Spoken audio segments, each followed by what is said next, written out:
सर्वांना नमस्कार.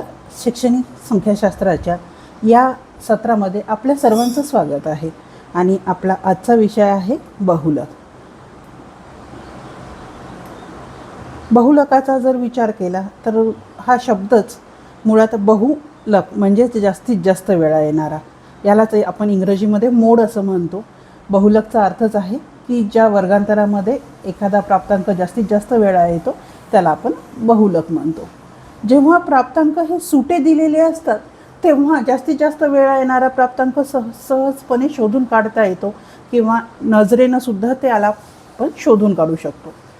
परंतु जेव्हा प्राप्तांक हे वर्गांतराच्या स्वरूपामध्ये असतात आणि मग अशा वेळेस आपल्याला बहुलक काढणं हे सोपं जात नाही आणि म्हणून एक सूत्र इथे दिलेलं आहे.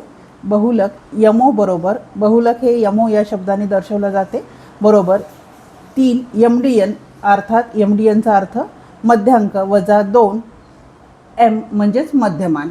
म्हणजेच बहुलकचा जर सूत्र आपण बघितलं तर बहुलक बरोबर 3 गुणिले मध्यांक वजा 2 गुणिले मध्यमान. जर आपल्याला मध्यांक आणि मध्यमान माहीत असेल तर आपण बहुलक सहजपणे काढू शकतो.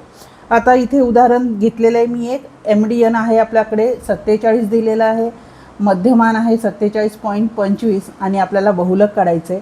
आपल्याकडे जे सूत्र आहे MO बरोबर 3 MDN वजा 2 M, या सूत्रामध्ये जेव्हा आपण ह्या किमती ठेवू तेव्हा आपल्याला उत्तर हे 46.5 म्हणजे बहुलक, त्या वर्गांतराचं बहुलक हे 46.5 आहे. अर्थात 46.5 हा प्राप्तांक जास्तीत जास्त वेळा आलेला आहे.